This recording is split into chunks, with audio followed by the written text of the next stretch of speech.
Yes, it's very overcrowded. For example, statistically, the building you see today here is built for 550 pupils, and there are 810 in it.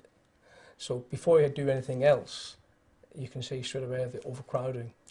Well, in year 7 we had normal school life, and then when the building work kicked in we had drills going off and diggers, sounds and lessons. Yeah, lack of space really, main problem. Just the very proximity of that blue fence, you can literally reach out and touch it, and that's been very, very claustrophobic, and there's times when you almost want to say, I just want to break free of all this. It's been so confining. So I'm really looking forward to leaving that behind, really. That's been a real sort of downside to it. We used to have a big yard where all the boys would play football and stuff, but now there's footballs flying everywhere, so you don't know when you're going to get hit. In terms of dinner, it's an absolute headache for our children. When you consider the dining room they're going into was the original dining room from 1963 for 120 pupils, when we get 800 pupils through there in 1 hour. So you realise the rush, even at lunchtime, they can't just sit and chat and eat like adults might expect to do, but they have to go, go, go and go.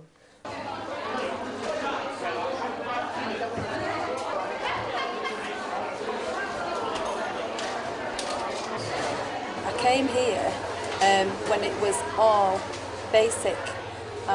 We didn't have any freezers, we just had a couple of fridges. Everything was all hands-on. This is our Hobart food mixer, and this is years and years and years old, but they still make them exactly the same. And then that's it. So that mixer, so you can whisk with that, make pastry. You can use it either as a mixer, a slicer, or a shredder. The only thing it didn't really do was dice.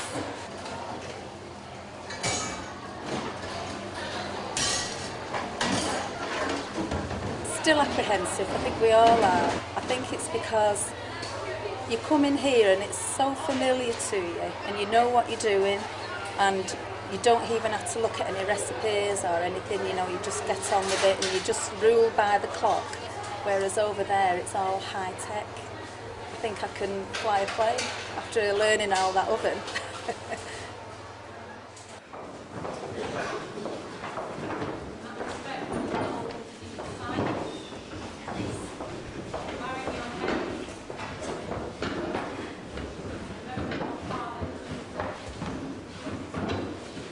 There is a time for everything, and a season for every activity under the heavens.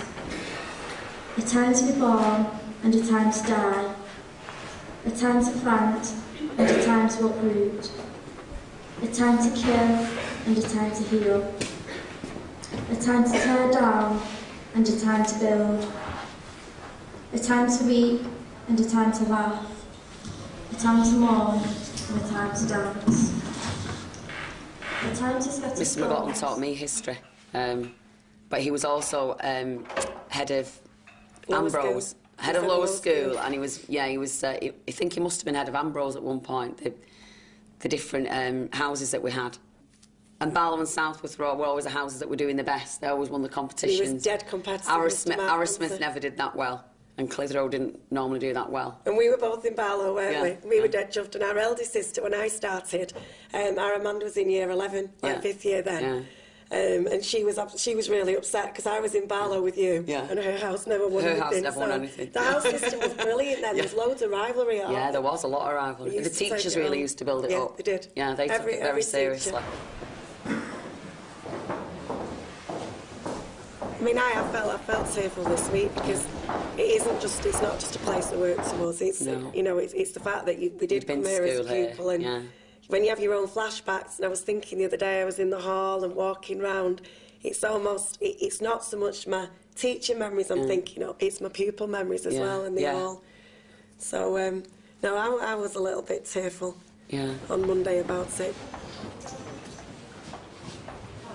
I'm excited as well. I think it's brilliant for the pupils. The pupils need something better. The building's not what it was when we were here. No, at the end of the day, things are falling apart. To for all the special times and happy memories that are locked inside this building. We ask for your blessing and support to make our next school the warm, caring environment that St Damian's has always provided for its pupils. Lord, hear us. Let us sum up in all our prayers, those said out loud and those said in our hearts, as we pray. Hail Mary.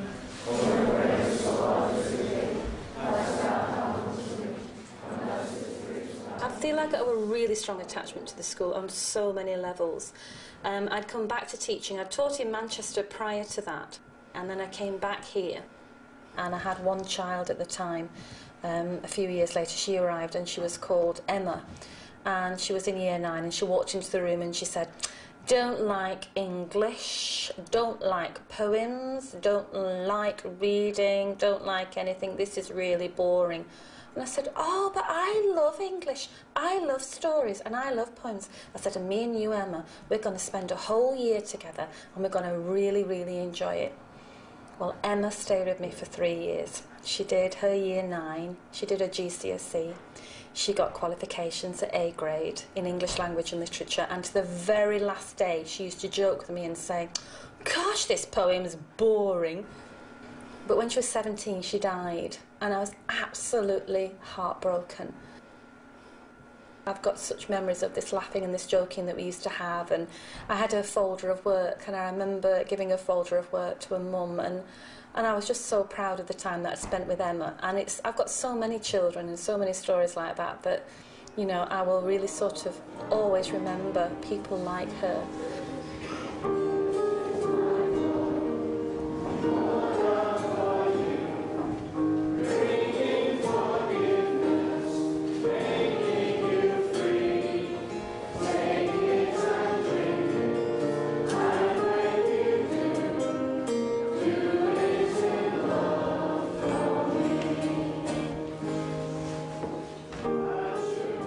You can tell the difference when you stand at the front and see the comparison between the old and the new school. I think it'll be good for the school. It's going from like the 19th century here to the 21st century over there.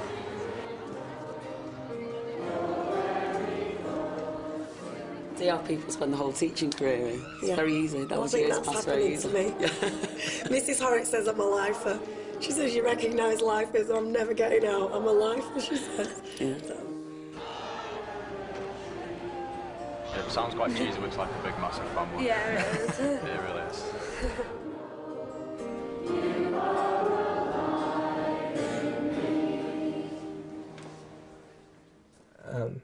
It's a fantastic school. Teachers from other schools, when they came with football teams, we love coming here. There's something nice. If I could bottle that, I'd be very rich. That's what it's about, that special relationships that we've shared with our students along the way. And I do hope sincerely, having part of it myself, that the school will never lose that when it moves to the new building, because that is what St Damian's is about, not the building, it's the people. Yeah.